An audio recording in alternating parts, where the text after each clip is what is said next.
If you're listening or watching this, that means you are part of the Resistance, and it is time for the Resistance broadcast. Welcome back, everybody. We are here to talk about D23, and we waited until the entire weekend was over to make sure we covered as much as we possibly could for you guys. The one thing that we haven't seen yet, which we're going to see with all of you guys today, is that behind-the-scenes footage of the Rise of Skywalker. But we'll try to talk about what things we heard about it, and of course, everything else, including the official announcement of Solo 2. No, Kenobi.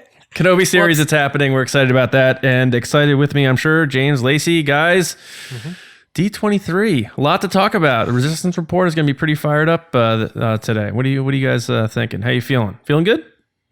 I am feeling good. I'm a little bummed about the sizzle reel stuff. I'm still trying to wrap my head around that and have that make sense. You got a giant panel and you didn't use it. I just don't get that. But whatever. Good Morning America. People will tune in for that then, I guess. But yeah, all this stuff, man. I think we got more information than I was anticipating, actually. So, Lacey, how's your D23 staycation? D23 staycation has been awesome. I had a breakdown on Friday when they announced Kenobi. I was crying. It was awesome. I was excited. Which is funny because I think they waited for Kenobi till the end to I don't think they wanted to upstage The Mandalorian, but they definitely did. And then we'll get into other details of why I think they chose Monday. But overall, I'm super excited. Once again, great time to be a Star Wars fan, and we have a ton to talk about. Yeah, without a doubt. And if you guys want to take your chance to take shots at me, go to my prediction video for D23 on our YouTube channel, and I whiffed on a bunch of things. I didn't think they were going to announce Kenobi. I thought we would get a strictly behind-the-scenes reel released Sunday with Rise of Skywalker, which we're obviously going to get something today. But yeah, so whatever. You got to take a shot, right? You can laugh at James and I reacting to The Mandalorian, too. Yes. Yeah, we're going to talk about The Mandalorian and all that stuff in a little bit. And on Thursday, just so you guys know, we're going to talk a little bit in depth more about the Rise of Skywalker footage that we're going to be all seeing today. So we'll open that up a bit more. But now it's time to dip into our poll results and see what you guys had to say about the Rise of Skywalker. And we had asked you guys, which choice best defines your expectations for the Rise of Skywalker right now, as we are less than 4 months away? Now, this is before seeing any behind-the-scenes footage, so up and heading into D23, how are you feeling about the movie? The results were 7% nervous that it won't be good, 9% I expect good, not great, 33% of you were cautiously optimistic about the movie, and half of you said JJ's going to blow us away. James, Lacey, where do you sit on this? If you had to pick one of these choices, what most resembles how you feel heading into the movie? And what do you think of the results? Half the people think JJ is going to absolutely blow us away. Go ahead, James. I said cautiously optimistic. Then that's exactly what I thought most people would say. Because I feel like even the biggest of Star Wars fans still tend to be like, I don't want to get my hopes up. I just want to go in. I just want to have a good time. I just want to enjoy the film. Do they, you know what I mean? No, I think that's really the average fan. But I think sometimes when we get into the people who listen to Resistance broadcasts, maybe it gets a little more like, yeah. So I don't know. I guess I'm not too surprised that JJ's gonna blow us away was literally half of all the answers. But yeah, cautiously optimistic for me too. I'm like, I imagine there's gonna be things that are kind of like, all right, but I'll like the movie. I know I will, right? Yeah. I think that JJ is going to blow us away, and that's what I voted for.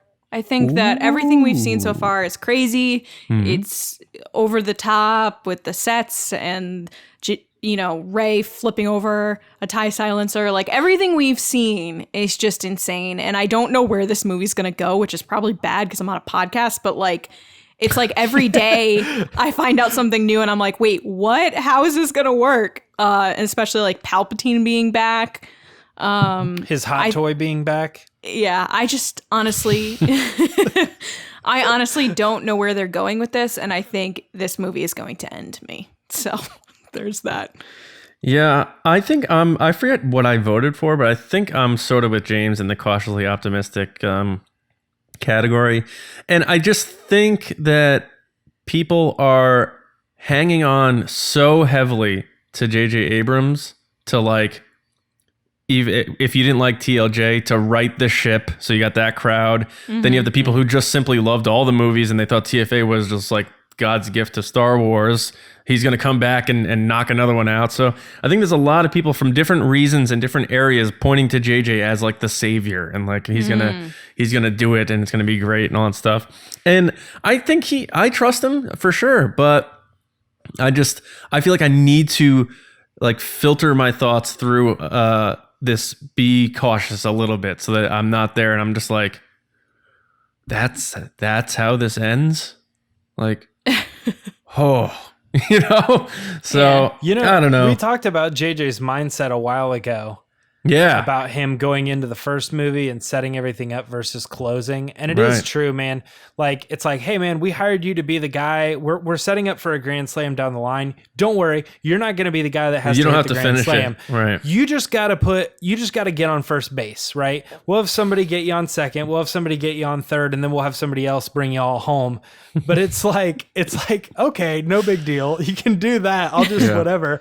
But then he's like, I'll write this character and this character. But then when you get hired back to close it out, you're like, all right, Yoda, Qui-Gon, Han Solo's back to life. Like, you know what I mean? Like, you just start writing crazy stuff. Staying like, on your I picture. gotta grand slam this thing. Yeah. I wonder if when J.J. Abrams said that famous line that I wish I directed Ryan's script for The Last Jedi, he obviously said that before he knew he had to finish it and take over episode 9. So maybe it's just one of those things like, I love it. I would love to have been able. And then they're like, dude, you got to come back and finish this thing. He's like, crap.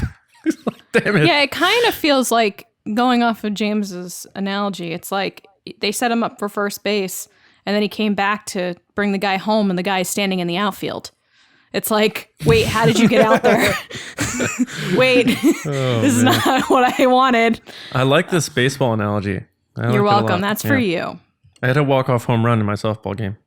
Congrats. A walk-off home run? Yeah, so I ended the game by hitting a home run. He Aaron Booned it. Tater salad. Yes, I did Aaron Boone it. All right. That's a reference for you sports fans out there. Now, another person who always knocks it out of the park is a man named Neil.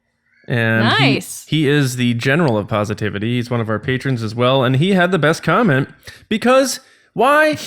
He made a simple comment that is very positive. And he said, I'm just excited. It's Star Wars.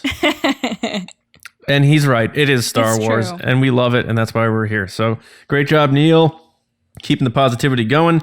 But now we're going to keep the news talk going by sending it over to James Bainey in the Resistance Report. James, I think we actually have some cool stuff to talk about. Maybe. We'll see. Maybe. Just a couple things.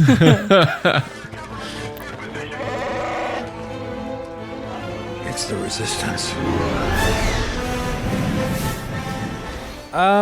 Yeah. I would say a few cool things. One of which has been the long awaited, rumored, shut down. I don't know. It's just all over the place. Everybody's heard about this thing 13,000 times. There's fake trailers. There's fake logos. There's memes on the internet that say 12 actors who could play Obi-Wan Kenobi and they're all Ewan McGregor. It's finally here, guys. The Obi-Wan Kenobi movie was officially announced from Ewan's own mouth. Yes, John Lacey, it's happening. Congratulations, John. You can have this Mountain Dew trophy. Thank you. It's not a movie, though. People are going to correct you in the comments. Did I say movie? You said movie. I said Obi-Wan series. Now someone who's listening and watching this are going to be like, pause it, be like, dude, they're making a Obi-Wan movie too. James Baney on the Resistance broadcast just said it's official. Yeah, and it gets fixed in like 10 seconds. Yeah. Oh, never mind. Scrap that. Oh, he left. Dang. Now he thinks that. No, it's Talk a series. about a long-awaited. Yeah. Oh, Lacey, you're up first. Go. I am? You just asked John what he thought. I said John and Lacey. All right. All right. I'm super excited. I'm pumped for John because this was his story and people forgot that he brought it up 7 months ago. And here we are. I'm also pumped because Ewan is back. I love him. He'd be my hall pass for Patreon fans if people are wondering. Anyway, no, I think it's gonna be really great, and I'm excited that they brought this big chart out when they announced it, and they placed the series untitled right by Solo, which gets me super excited about Solo because there have been kind of rumblings of Crimson Dawn taking place in the series. So if that's the case, then it could go into a Solo series, but I don't want to get greedy as a Star Wars fan. I'm just super pumped. And the moment that he got to say yes was so pure and wholesome when she was like, just ask me if I can do this, because poor guy's been asked for like 8 years. That's probably exactly why they set that up. You know, he was ask at me if I'm going to play Obi-Wan one last time. I'm kind of happy he didn't walk out on stage and say hello there. I know everyone's like, "Oh, missed opportunity." I'm pumped he didn't because, guys, I've heard that so many times. But I'm just super excited for him. I think it's a really great series that will pull the fandom together. Like, I didn't see anybody hating that it got announced. So that's really exciting. Yeah. I'm pumped. Yeah, I agree. It's like one of those things where it's like you see Kathleen Kennedy and like they're like, all right, we have to announce the Kenobi thing. And she's like, I'll take this one. Like, I know fans are going, guys, I got this one, Bob. I'll announce That's true. this. I didn't think about that. She's like, I got this one. She's like, I know this one's good. They're gonna like this one. So yeah, it's just one of those things where you knew it was coming. They've been talking about the movie for a while, and then the Solo thing shook that up. So Ewan McGregor's been on board since day one. I mean, we can say he signed the contract or whatever, but they're not making this without him. So I don't think anybody ever thought that. So the whole like, you know, they locked up Ewan. It's like, no kidding. Like, they didn't have Steve Buscemi lined up to play Obi-Wan Kenobi in this. It's going to be Ewan or nobody. But I'm really excited about it because, you know, we joke around like, oh, it's just going to be 6 hours of him sitting in the desert. It's like, no, he could definitely have gone places. And how did he take on the name Ben canonically? And there's a lot of things that they can tell us, and we can get Qui-Gon. You can bring back Owen and Beru and even see a young little kid Luke, because we know they've encountered based on their conversations in A New Hope. You can get a Bail Organa in there. There's a lot that they can explore here. And I'm really excited for Ewan because I think he really loved playing Obi-Wan Kenobi. I think he really loved it. And him saying like, I'll be able to use a lightsaber again in interviews and like, I would love to do that, and making fun of Kylo Ren's lightsaber. He's like, we didn't have that back in my day. Like, he's such a fan. And I just love that about the guy. And the fact that he's going to get the beard back going and strap the robe on for at least 6 more hours of playing the character and having someone else be able to write the stories. Because like we said, he's only ever played Obi-Wan under writing and direction of George Lucas. And now we get to see him play Obi-Wan from someone else's, field of vision. So I think it's just so exciting. It's such a positive story. Like Lacey said, fans are going to rally around this thing. And I can't wait. I wish it was the next series coming out, but I will wait now that we know it's official. Do you guys have anything to comment about the whole, like, because Lacey kind of touched on it a little bit, 8 years after Revenge of the Sith is where they said it was. They also locked down Cassian Andor as the time frame too, of being 3 years before Rogue One. Yeah, I mean that allows them to do 3 seasons of Cassian or whatever. You know what I mean? Like but I think that is why we may see Luke, because they wanted 8-year-old, like a 7-year-old, 8-year-old Luke Skywalker, where you can have another kid play him and it's not weird, you know? Because if it was like, it had to be teenage Luke, you're like, well, he doesn't look like Mark Hamill, like so. But if you get a little kid, then there you go. So I think there's a very good chance we're going to see Luke Skywalker in the Obi-Wan Kenobi series, like playing with like a T-16 or Right, and you see maybe hints of the Force or something. Or he gets in trouble and Obi-Wan helps him and sends him home, and yeah. Oh yeah, like you say, maybe like hints of the Force, or you hear like the Force theme for the first time and that sort of thing. I don't know. It's pretty exciting. James, what do you think about the timeline choice? I think that makes sense rather than putting it, too close to A New Hope.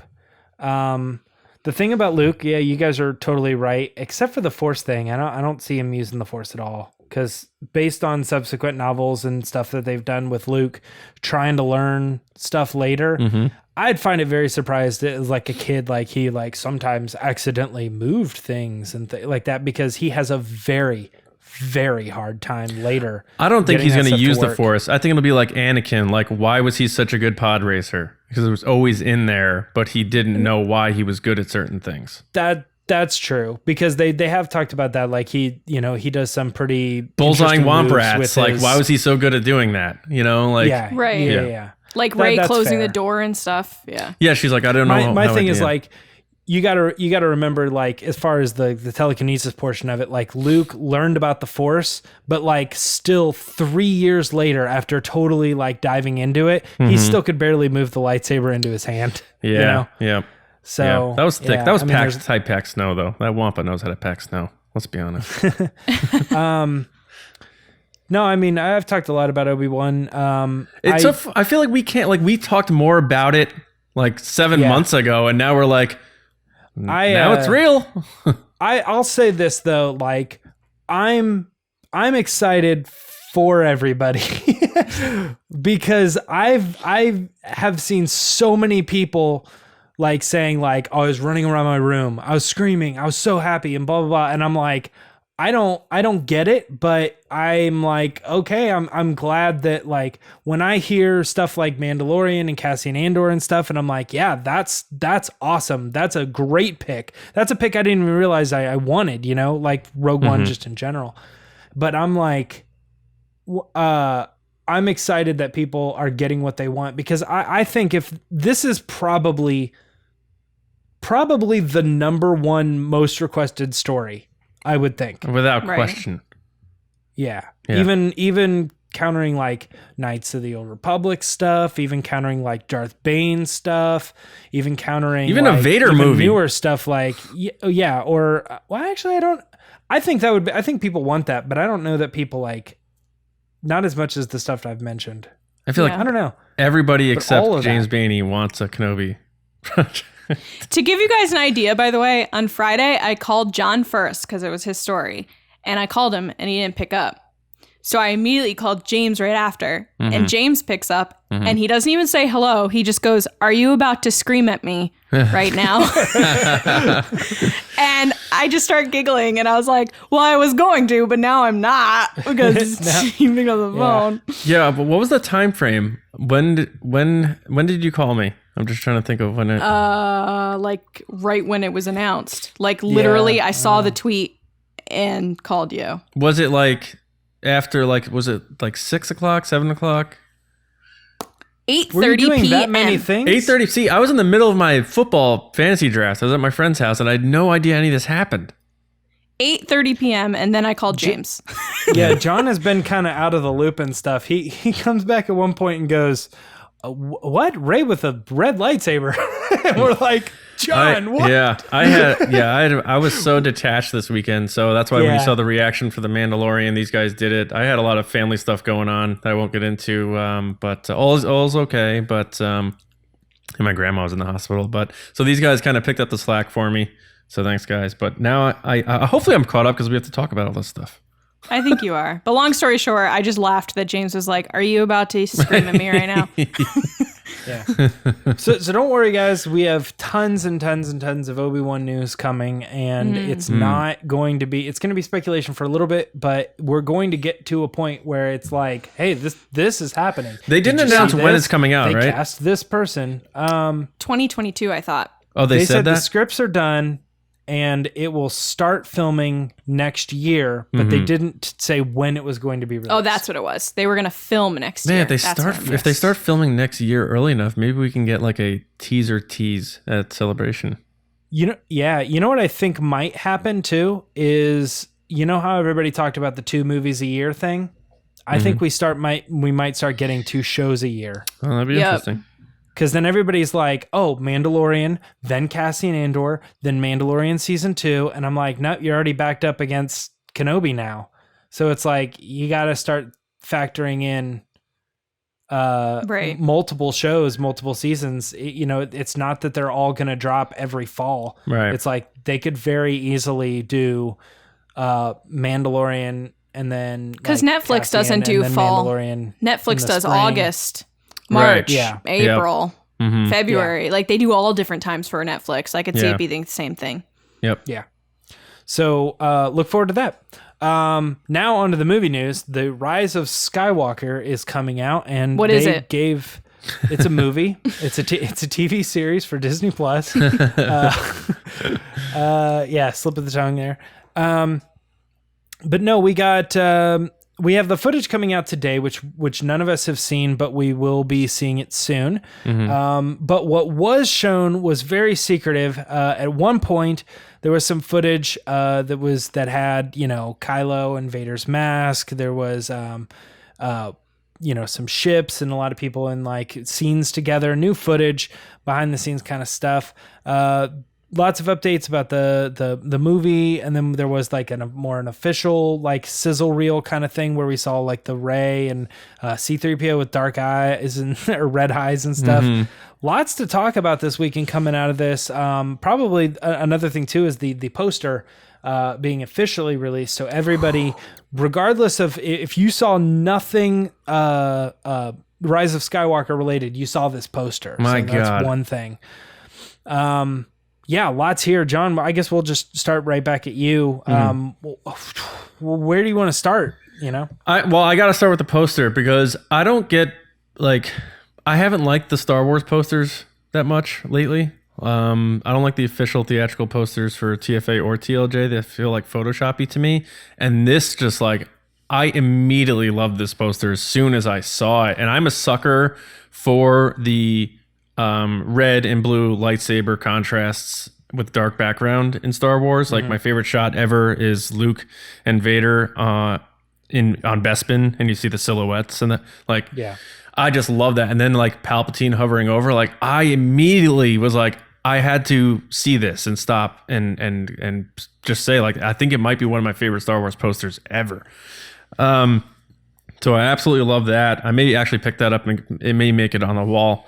But the footage that we saw Friday was, I guess, the one that they showed months back that shareholders were tweeting about, that Kylo's in this white room and you see Vader's mask in some kind of little cooler, or it looks like it's some kind of preservation drawer. It looks like there's some kind of dry ice type of it seemed coming more like out of a there. Chest to me, like it comes up. Yeah, but it was it's clearly Space cold or something, because it looked like there was definitely some sort of mist or whatever in there, maybe preserving it. I don't know, but that's just Vader's dramatics. Palpatine likes the room cold because as every fan ever thinks right now that Palpatine might be the one possessing the mask, but we can get into that later.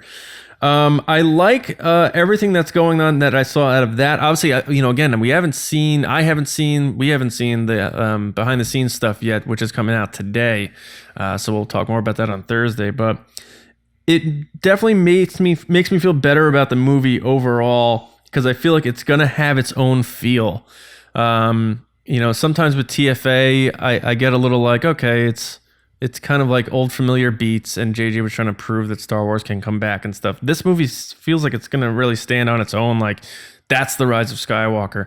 The only thing that concerns me is if he goes too heavy with Easter eggs and let's round up all 9 movies. That's the only thing that I'm a little nervous about. But out of everything we've seen here, it looks like he's all gung-ho focusing on all these new characters.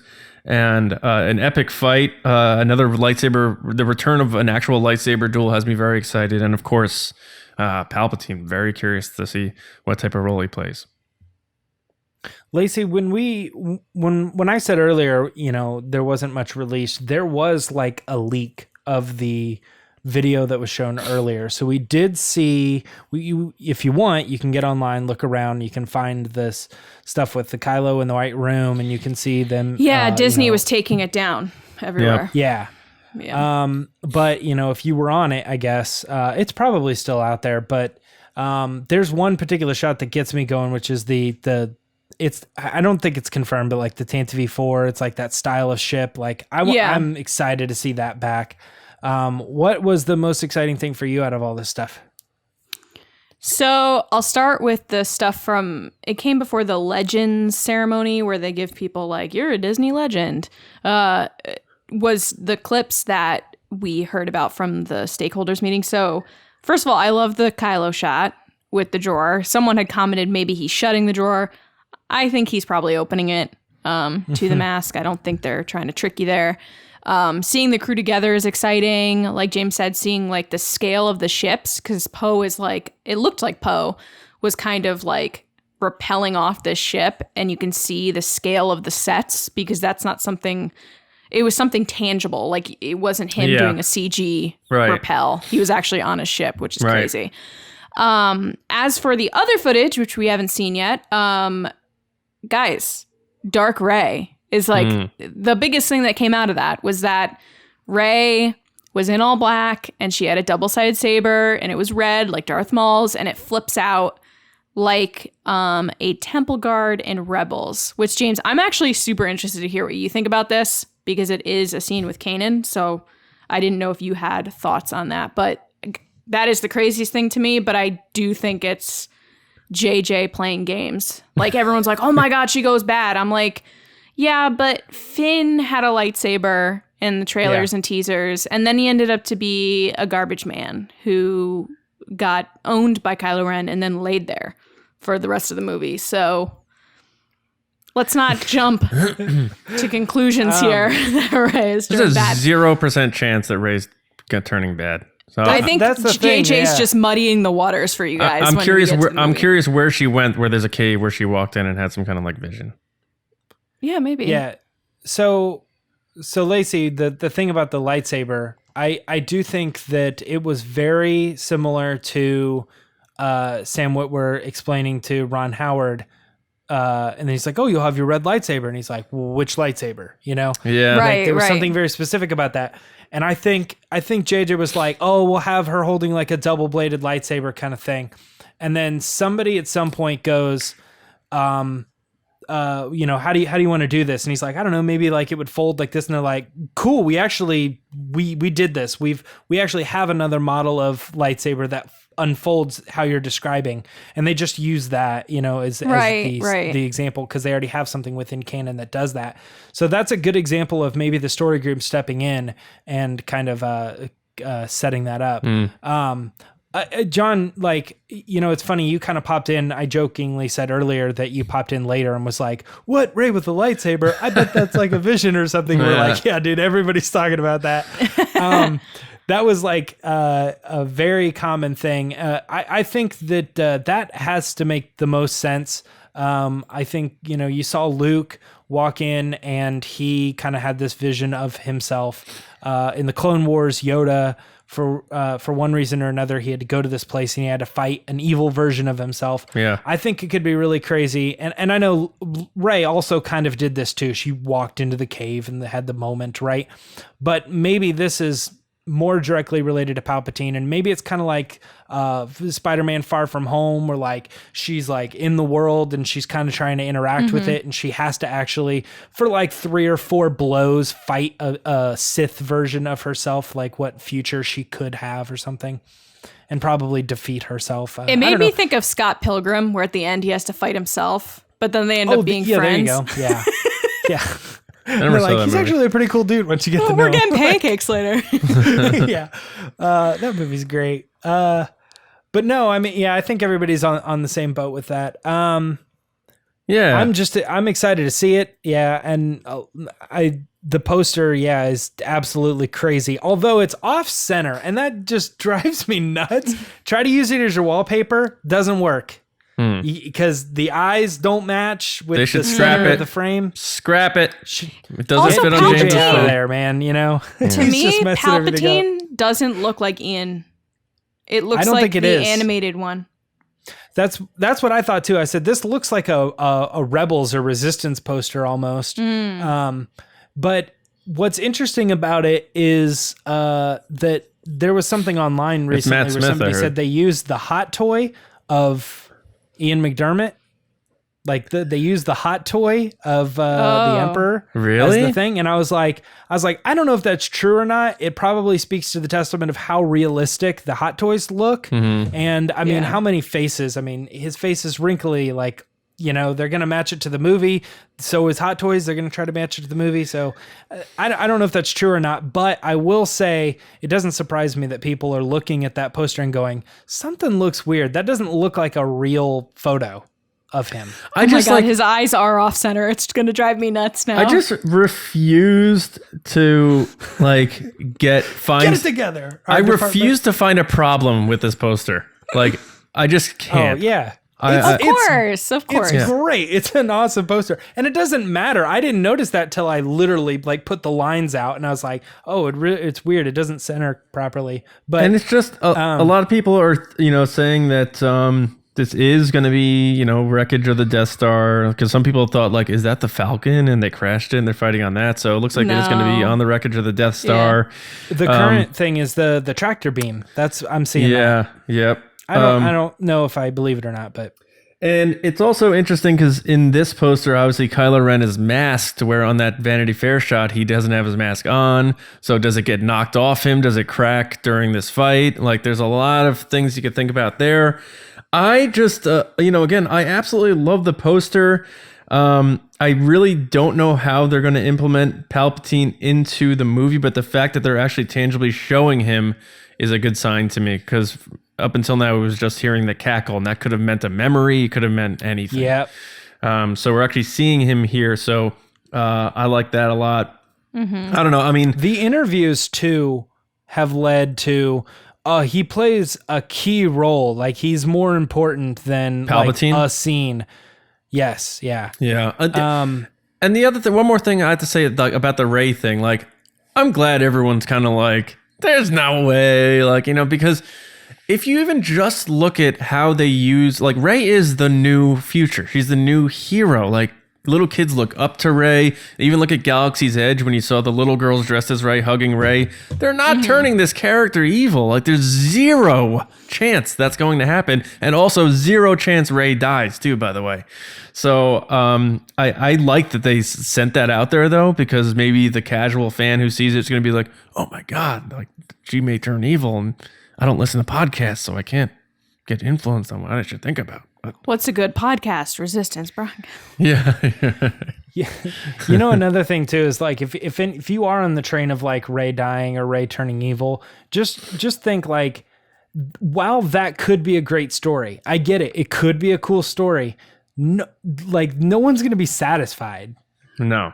You know what I mean? You don't walk out of that movie and be like, man, that was exactly what we needed. I'm left with hope. I wanted her to die so bad. Yeah. She kills it could Finn. Be a cool story. She kills Poe. She kills everybody. It's not that it's just family. Yeah. No way. No way. Man, I feel like there's so much other stuff that we're missing from this, and we still. I don't know. Did we cover it all? Really? Well, I mean, C-3PO has red eyes, which that's been a rumor for a little bit now. Mm-hmm. So that confirms that. And apparently the footage we're seeing today, if it is the same, involves a lot of Star Destroyers, right? Yeah, thousands of Star Destroyers. Yeah, and Jannah and Finn are on the Millennium Falcon, and they see... So the thousands of Star Destroyers sounds to me like that's the Sith Trooper Reservoir. Wait, yes. John and Finn. Do you mean Finn and Poe? No, Jannah and Finn. Oh, Jannah. Right, okay. Yeah. Oh, she's on the Falcon? With Finn, yeah. Interesting. Yeah. All right. So, James, the thing we missed. Rey totally Thor throws her lightsaber and cuts all these trees down and calls it back to her. Yep, that's a good one. I also thought we missed Zori and Poe and the relationship there as well. Yes. Let's talk about that. And again, we haven't seen this yet because we're recording this Sunday, the day before. So I already saw this. Yeah, so our takes aren't going to be as good as later on. So just but Thursday bear with us. We'll talk about it. Yeah. So Zori and Poe. okay, we'll do the Zori and Poe thing. Yeah, I think that's interesting. I think all that's going to be is Poe saying, "I know a guy," kind of a thing, and then it's track down. It's Zori interesting Bliss though. They're old friends, and Carrie kind of hinted at some type of relationship the way she answered the question, and then for press, they both did all the press together. Well, at least they finally got a romance in this trilogy. she said that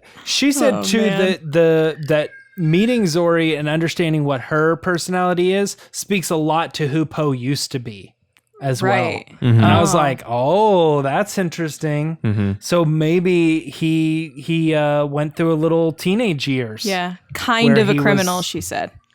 Yeah, and then he decided to stick his neck out a couple times and Leia set him ended up straight. in the right place. Which is a very Han Solo thing. Well, I think they always secretly wanted Poe Dameron to be like the Han Solo of this trilogy. Yeah. But I don't know. I mean, that whole thing is kind of interesting to me because you really just didn't know how she was going to play in.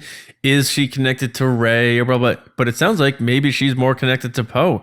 And if her past connections to Poe had anything to do with her going on some mission to drop Rey off, because some people think she may be the one who dropped her off. There's so many things that could happen with this character, and that's why I think last week or so we were kind of saying, like, you don't introduce a new character in your final movie unless they have impact on the story. Otherwise, you're just wasting time that you could be using finishing up the character arcs for all your dozen other characters.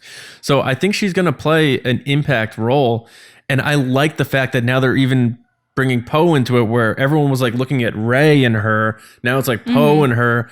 I'm very curious now, more than ever, to see what type of role Kerry Russell's Zori Bliss is going to play in this.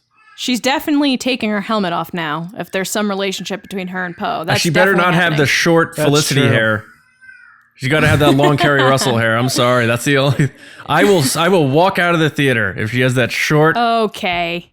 I'm just kidding. Everyone knows. It's just a haircut. Yeah, it would be odd if she didn't remove the helmet. It's like, we used to date, and like she's just standing there. She's always with the helmet. Yeah. It's like, oh, come on. That's her defense mechanism. But the craziest thing is, I've seen now, which, guys, of course there's theories. People are actually throwing out the theory that Zori and Poe are Rey's parents. I kid you not. That is not a thing. Can we not? Yeah. I tried to do the math. Poe had a kid when he was like 9? 13. 13? It would be 13. Yeah. I actually don't think we have an official age for Poe, but he's rumored to be between 30 and 35, and then somebody Rey's 20. more. Yeah, she's 19. Yeah, and then so they I don't know. It doesn't. That's crazy. It doesn't add up. Yeah, that's silly. Can we talk about that Thor throw though? So supposedly Rey throws the lightsaber and it cuts all these trees down, maybe some people, we don't know. And then she calls it back to her like Thor does. Which I've always wanted to see. I've wanted to see more of, and I thought we were going to get it in the prequels, but like a Jedi Master who could like just kind of stand there and the lightsaber like is fighting someone kind of thing. I think that could be neat if used. I'm out. Really? I think the throw thing is cool. Well, like the rug from Aladdin, how it just does its own thing. Like the lightsaber is going to be like. Well, yeah. It's kind of like the whistle arrow with Guardians of the Galaxy. Yeah, that's horrible. Wait, we sort of just talked about this with the Luke Skywalker Kylo Ren thing, like Luke being on the planet, but the lightsaber physically being there and him using it. If I see a lightsaber fighting another lightsaber and it's just the two lightsabers, I'm sorry. No one said that, John. Oh, he's saying a lightsaber is going to be doing all the fighting by itself. Yeah, say that the Jedi is like in a fist fight with someone. Mm-hmm. They could potentially use their mind to use the saber another way, like the guy in Guardians of the Galaxy does. Can I just get two people holding lightsabers and hitting them together, please? No, that's gonna happen. I'm just saying. Jeez, I'm just like saying. The simplest I do thing. like the idea. I think I think if I had telekinesis and my main weapon was a lightsaber, at some point I would try to float the lightsaber and see if I could like throw it and control it to attack an enemy as a projectile weapon. I think Like at some boomerang. point I would mess around with that. Yeah. And it seems like she throws it and then it's cutting down trees. I imagine it's on. She calls it back to her. So there's some sort of like she's using the telekinesis to kind of control the lightsaber. I think if used correctly, like quick scenes, it would be like hit, duck, the lightsaber hits, she comes back, she grabs it. Well, yeah, that's like be kind of cool. That's like Yoda when he threw it through the guy's chest and pulled it out. Same idea. Yeah. That seems a little more manual, but I think I like It's a my fighting style. lightsaber is more of a standard transmission. Like I want it to be a human usage. Like especially after The Last Jedi, it's like here's the lightsaber fight, the one of the best ever, but they're not fighting each other. They're fighting all these guys who are action figures. And then it's like, oh, all right, now Luke's gonna fight. It's like, oh, he wasn't really there, so that's not really a lightsaber fight either, and lightsabers don't clash. So now we go to The Last Jedi and it's gonna be like, well, I'm gonna go over here, I'm gonna start punching people, and then my lightsaber is gonna go take care of business for me. It's gonna be like John's on his lawn in his lawn chair being like, anime. get off my lawn and stop using lightsabers in weird ways. just give me two people fighting with lightsabers. It's the coolest, simplest thing. Let's go. I like my lightsaber fights with people in them. Yes. I'm used to anime and stuff. Like I watch Dragon Ball Z and there's characters when they like, I'm the biggest, strongest character in the universe, and they go up against someone and then they're like, they're just like blocking all that person's moves with one hand and stuff. Yeah. Like that stuff is interesting to me. Like that type of fighting stuff. If they bring that in with the Force, I don't know. They do that in The Matrix. Yeah, that kind of stuff. Yeah. All right. So let's wrap up. We have plenty of time to talk about the Rise of Skywalker. If there wasn't enough news, an Obi-Wan Kenobi series, it was announced. Rise of Skywalker with all new footage that we could speculate on for years.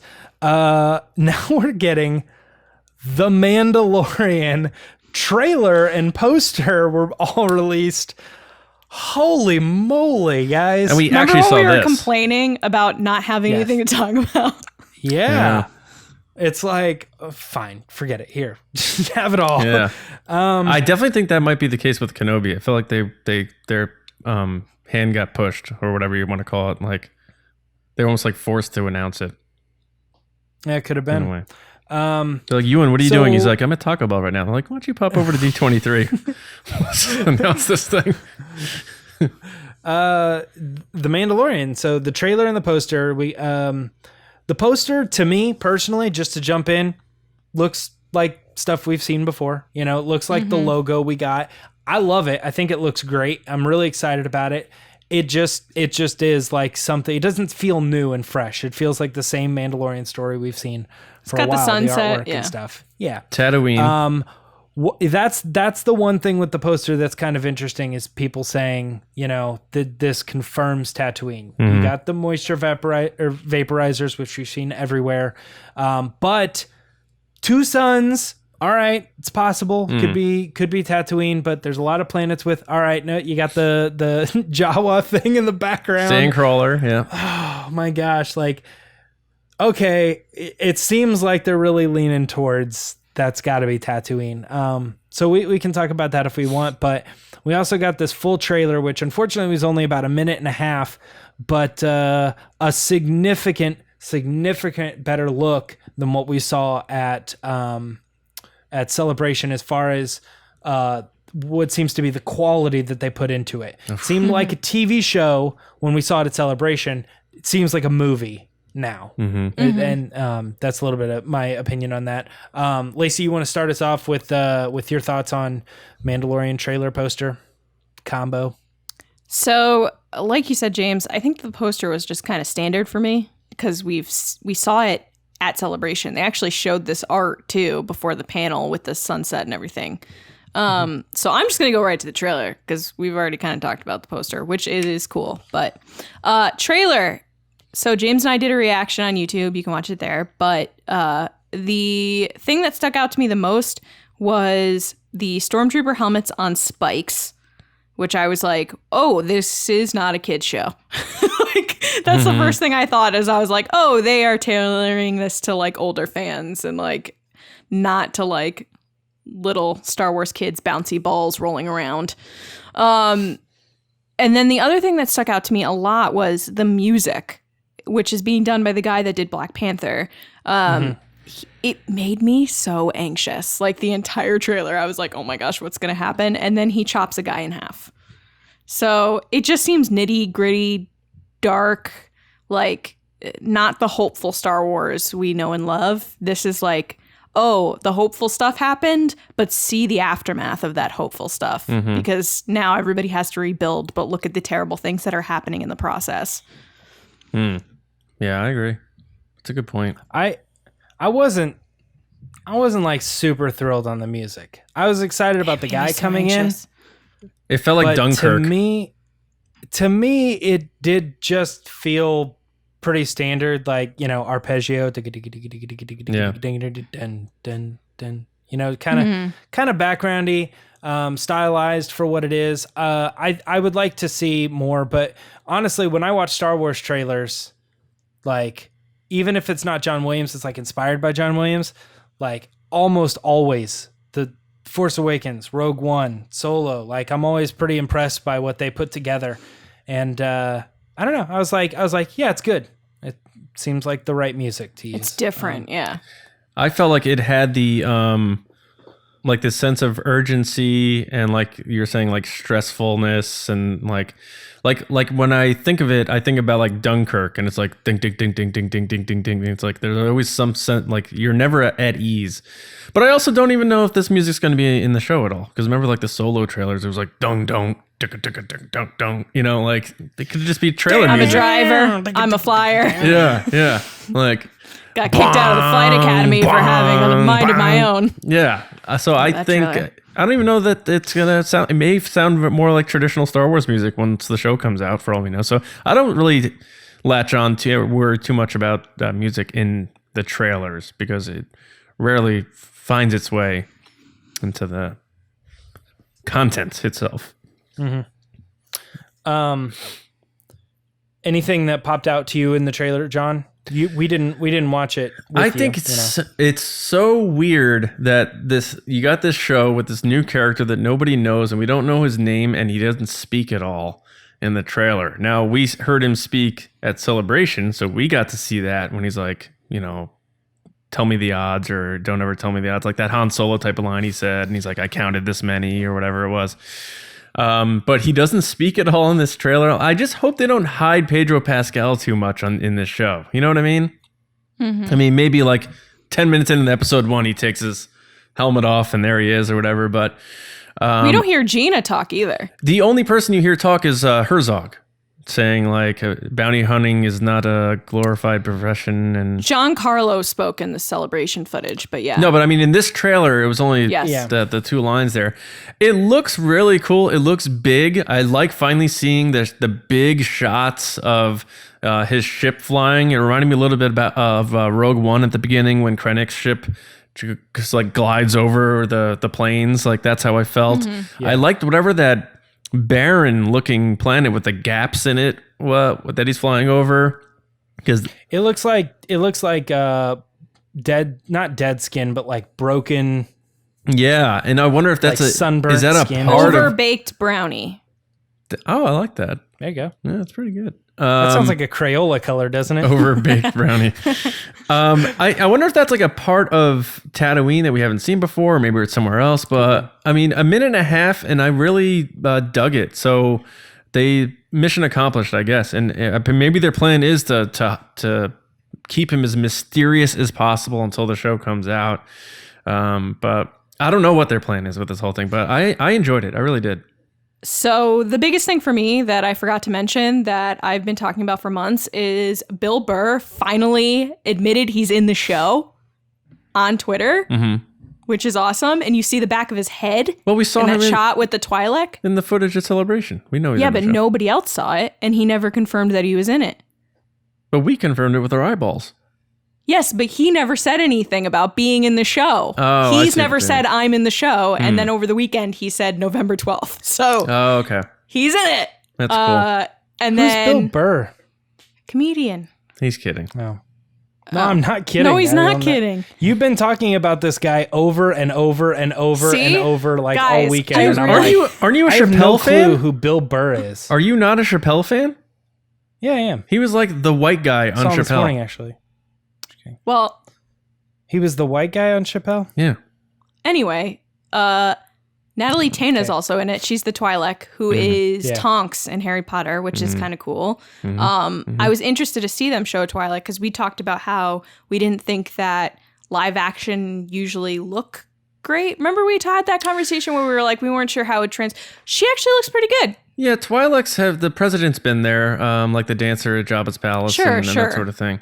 And in the prequels. But There's some in Rogue One. And yeah. I noticed they built leather around her things. What do you call those? Her ears? Are they ears? her tentacles. Yeah.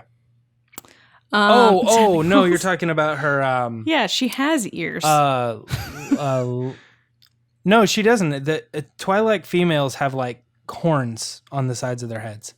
Oh. I don't know the anatomy of a Twi'lek, but if I don't did, either. I would They're know called this like term. Lykus or something. Someone's screaming at their.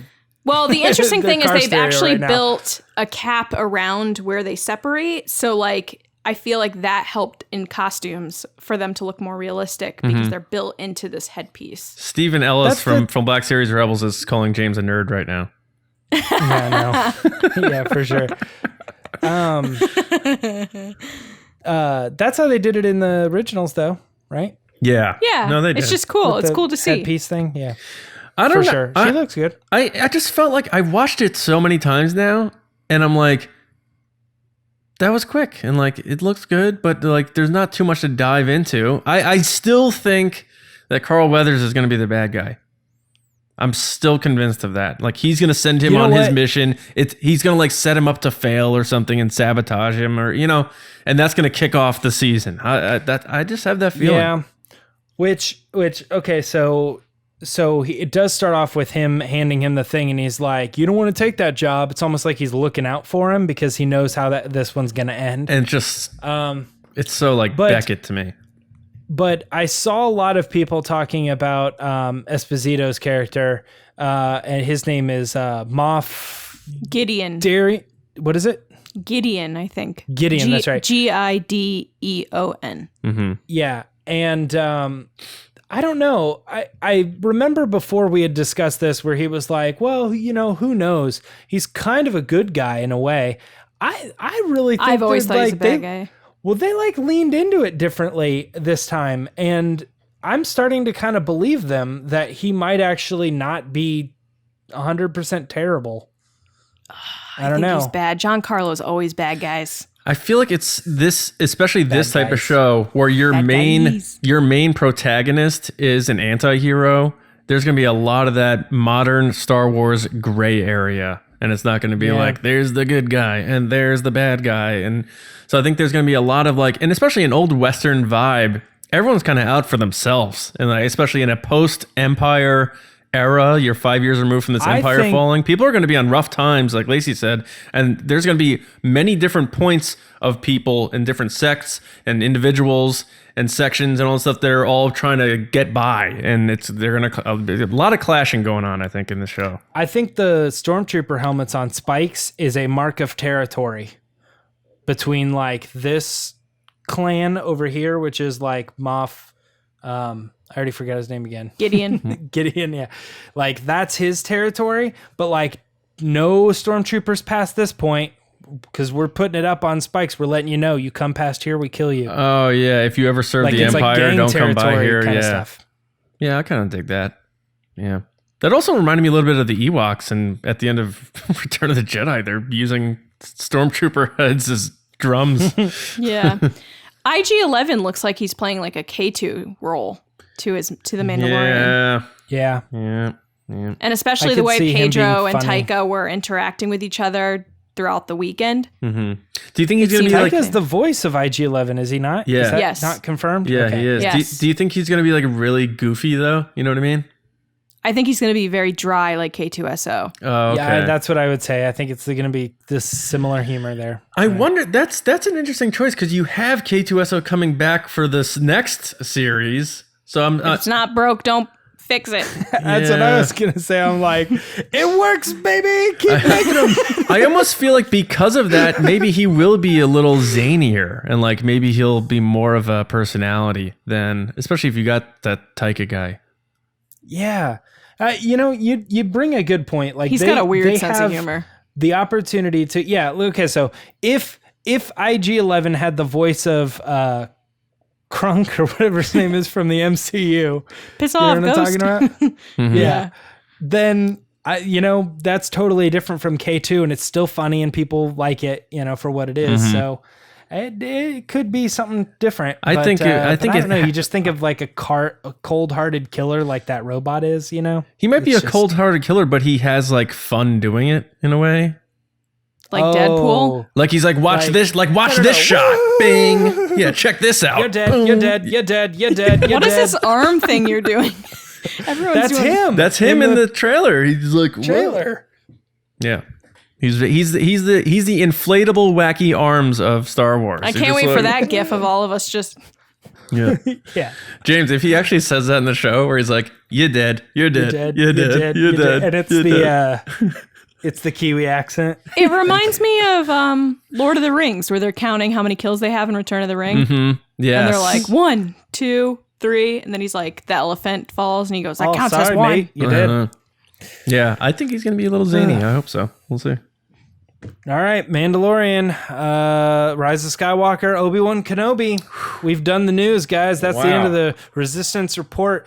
There's still stuff that we didn't talk about, though. So let's head over to John real quick for the Scoundrels rundown. Yeah, we're up on time, so I'll make it quick. So 3, 2, 1, punch it!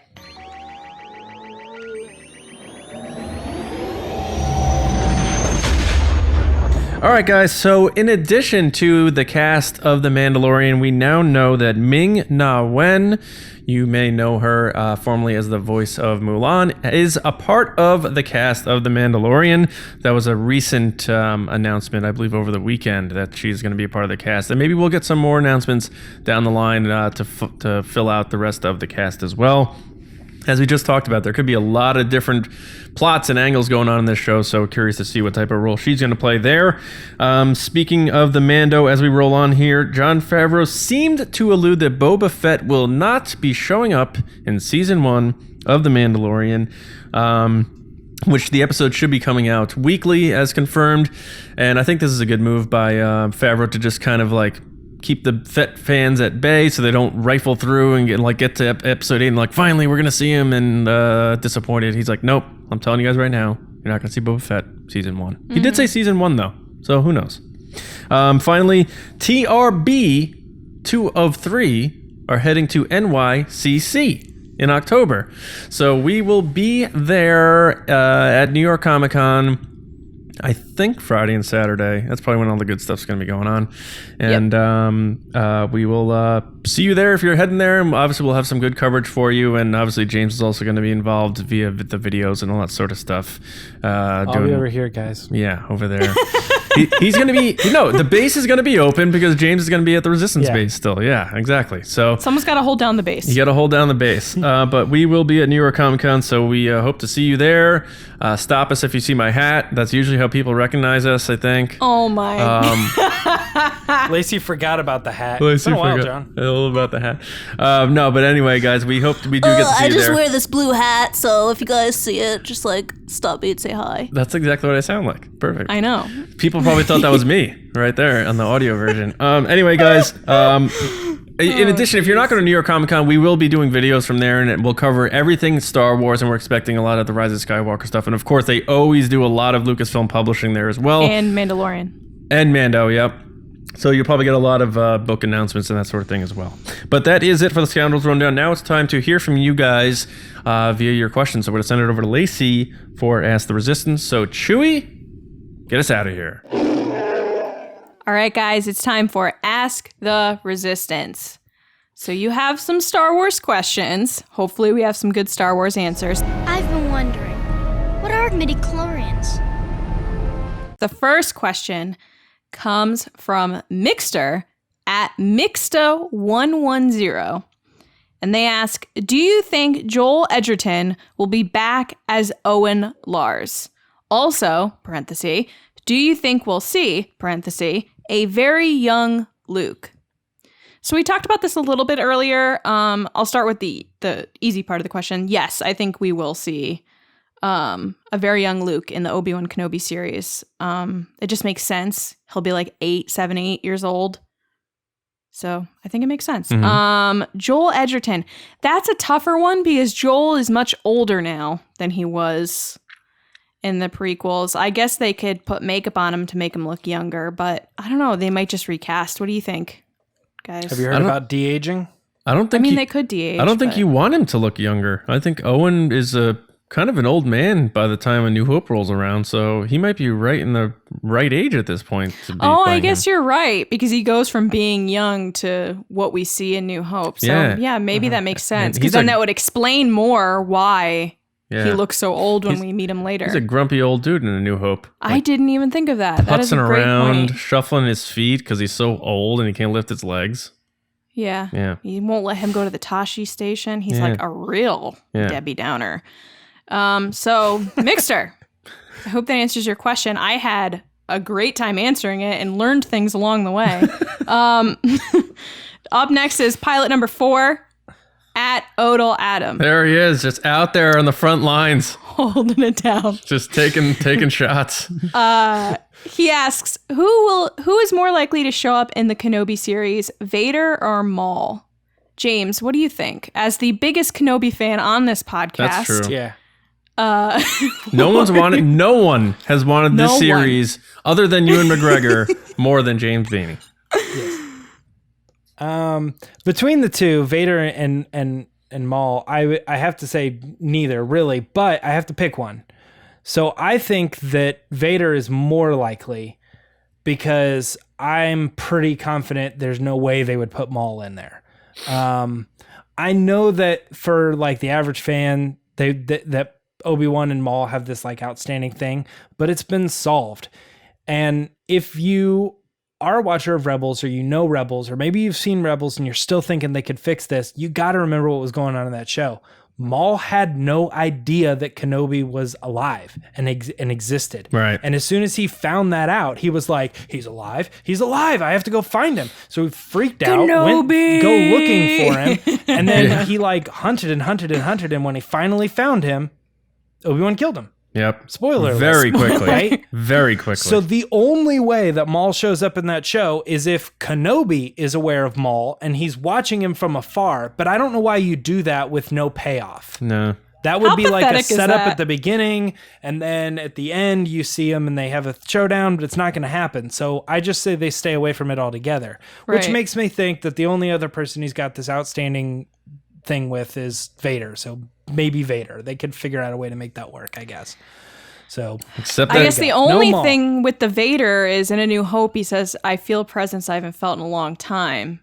Since I haven't felt he guess- doesn't finish the sentence. Yeah. So Okay, that I don't leaves want. it open. I think you can get Vader in the Kenobi series without having them see each other, though. Like You could, They can be from like, afar, let's see what's yeah. going on with the Empire, because that's a thing now, and it could be Vader like doing something, like maybe even yeah. hunting down Jedi. Like I don't know.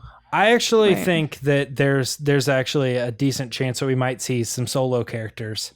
Could. I think he could interact with Chewbacca, considering there's a history of Chewbacca working with the Jedi. I don't in the past. like that. I'm just saying. Don't like that. But Chewbacca's worked with him in the past. You got to think this isn't Chewbacca's first time on Tatooine. I don't know. I'm just saying it's out there. Yeah. And I'd like to see Alden at a poker table, like, yeah, there's a big party going on. And then he's like, yeah, Chewbacca, whatever. Yeah, I'll see you later. And then he goes and he meets with Obi-Wan and does something noble. And then Kathleen Kennedy's like, "There's your solo 2 guys. Now stop using the hashtag." Yeah. Oh, I think that could be really cool. That's All right, mean. we got a question. What's up? I'm going to do the next question, but really quick. James, how pathetic is it that Maul was like, I must find Obi-Wan, and then he just dies? Talk about I mean, that speaks to the dark You side, ever watch- right? Like, he was obsessed with it, and it just led him to his death. I know, but it's so pathetic. You ever watch like UFC fights, like pay-per-views? Yeah. And like you're like, this is gonna be a great fight, and it's like these two top fighters, and you pay $80 for it, and then like it ends in 11 seconds, and the guy just knocks him out. How about but what's her in a name? way, that's Ronda like Rousey one of the did coolest, this. most. Ronda Rousey got Exactly. absolutely destroyed in her final match. Yeah, and she was out in like a minute, and it's just Now- like I was Now at. she's like, I'm at WWE. Yeah, so that's kind of See, like that Kenobi Maul fight. I know people love it. Man, I love it. That would have been so good if it was Ray Park and Ewan McGregor and doing it live. Like, Doing it live. In retrospect, oh my God. That would have been so good. That exact storyline, like let Ezra go and be gone or whatever, but then if they brought Ezra into the live action show as like you didn't know where he went, but he came back. Now we're showing you where he went. He went and he met with Kenobi. You know what I mean? And there was a live action Ezra, and then there was the payoff there with Maul. Yeah, I agree. In retrospect, I wish it happened in the live action I series, think if not you Rebels. gun to their head, I think Lucasfilm would probably admit that too, if they had to be honest. Like, man, no, Kenobi. like get Ray Park in there against Ewan again, like 20 years later. Oh my God, so good. Well, next is Alyssa. Hi, Alyssa. At Curvy Mermaid 617. I bet John, I didn't mean to cut you off, but we got to keep going. her birthday is June 17th. I bet. Maybe. With Rey having a double-bladed red lightsaber as described in the footage shown at D23, hopefully we've seen it, do you think this is one of the ways JJ will incorporate elements from all three trilogies, with that scene being Rey having a dark side force vision, similar to Luke in the cave on Dagobah in Empire Strikes Back? John, I'm going to give this question to you. We talked about this a little bit. Yeah. So Yeah, I think it's definitely a vision of some sort. They're not turning Rey bad, and if he was, he never would have revealed it this way. So it's funny, like Val on via Star Wars Newsnet tweeted out, like, seeing Rey with the dark side lightsaber and cloak is the best proof we've ever gotten that she's not turning evil. And it's like, yeah, it probably is. I definitely think it's a vision of some sort. But in terms of like incorporating all three trilogies, I think JJ's going to be able to cheat a little bit and do it via locations with this rumored like jump around fighting thing, where it's going to be like, oh my God, they're fighting at Lars Homestead. Oh my God, now they're on Naboo. Oh my God, I remember that from this movie. And it's going to be very like, the connectivity is going to be so real. They're going to be like, they could even have them fight at Cloud City where Luke and Vader were at one point. Like, there's so much they can do there. So I think that's how he's going to be like, I need to reference all this stuff. How do I do that in a quick way? Rocky montage, lightsaber fight. Bing, we're here. Bing, we're here. Bing, we're here. Bing. But in terms of the dark side Rey thing, yeah, I think it's very like Luke going to the cave, seeing his face in Vader's mask, that sort of thing. She's not turning evil at all, and I don't even think she's dying or anything like that. She's the future of the franchise when they realize they need to bring back like in episode 10 or something. So do you think it could potentially be a vision from Kylo, though? It could be, or it could be like even like, say, like a Christmas Carol thing where someone's like, this is what you would have been. Could come to pass. If you went with Kylo on the supremacy, if you joined him, this is what you would have become. Like, it could be like even that sort of thing.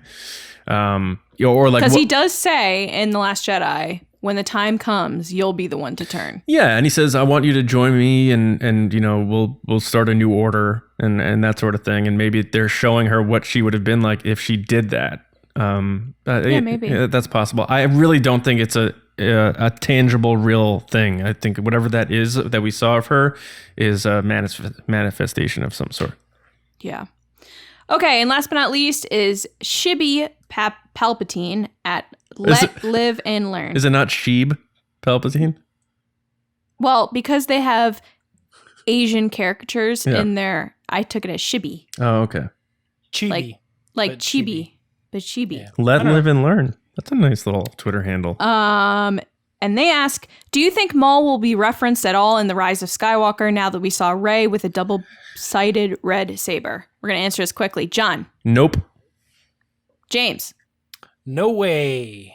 Me? No. Guys, thank you for your questions. We appreciate you taking We're the sorry, time. by the way. Yeah, that question was quicker than the Maul Kenobi fight. If you want to be on the show, make sure to follow us on Twitter at RBATSWNN or use the hashtag AskTheResistance, and you could be on the show. Back to you, John. Guys, I want you to do one thing. I want you to make sure you're subscribed to the Resistance broadcast because, as you can see here, things are really officially starting to heat up with Star Wars information, and we're going to have a lot to talk about on the podcast twice a week, every week. I don't remember the last time we took a week off. We just keep rolling. Make sure you I'm so tired. I'm exhausted. Make sure you subscribe to us on iTunes, which is now called Apple Podcasts, SoundCloud, Spotify, YouTube. Of course, if you're watching, I hope you're enjoying our video format. And obviously, you've seen a lot of other videos popping up on the channel now, including reactions. We're bringing some Patreon stuff after they've been out for a little while over to the channel. So be sure to subscribe because guess what? It's going to be a lot of content, especially in the next 4 months leading up to the Rise of Skywalker. Make sure you guys check out our Patreon page, though, because we do have a lot of exclusive stuff over there. And, of course, we appreciate any and all support. That's patreon.com/resistance broadcast. Tiers start at $2 a month. And again, if you join us at tier 2 and above, you can contribute to the show where you actually submit topics for us to talk about. You've seen Will of the Force. You mean five and above. Tier $5. 2 and above. Tier yes. 2 and above. Lacey. Misunderstood. Oh my God. Tier. You are the worst. Kind of. Okay. So yeah, check it out. Patreon.com/resistance broadcast. And we appreciate all the support. And I want to say a very special thank you to our Patreon generals. They are Carmelo, Brian Shalito, Andrew Staley, Len Brown, Neil Lowry, Jeremy Myers, Neil Shaw, David Probus, and Val Trichkoff. We salute you. Thank you so much. I believe on Thursday we have Neil coming up on his pod race, right? Mm-hmm. He's next, so we look forward to hearing what he has to say about Kenobi. So we'll hear from Neil then. And guys, lastly, of course, make sure you go to StarWarsNewsNet.com every day. That is our website, again, for all of your latest Star Wars news, reviews, editorials, information, and more. Check that out as you're having your breakfast every morning so you're up to date on all things Star Wars news. James Bainey, when people want to hang out with you on social media, where would they find you to do that? Twitter and Instagram at Myra Trunks. Still waiting to hear from at James Bainey to give up that handle. Yeah. Yeah. Lacey? People can find me on Twitter and Instagram at Lacey Gillerin. And I can't wait to follow James this week, who's going to be at Galaxy's Edge. Oh my God. I completely forgot he's going to be there. I'm going to be so angry that you're there. Yeah. So Thursday. I thought it was funny too because you were like, we've never missed a week. And I'm like, I'm missing like. So Thursday. But the show still goes on. Yes, is John and I. Yes. So James is hopefully going to bring some of our stickers there and put them all over the Falcon and then get kicked out. And he'll never be able to go again, but still.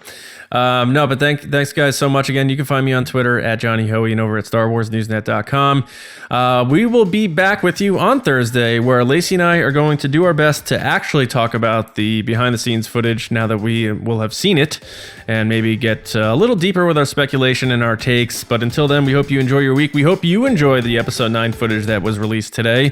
And we'll see you on Thursday morning with another episode right here on the Resistance broadcast. You dead? You dead? You dead? See you around, kids. Dead, man. Bye.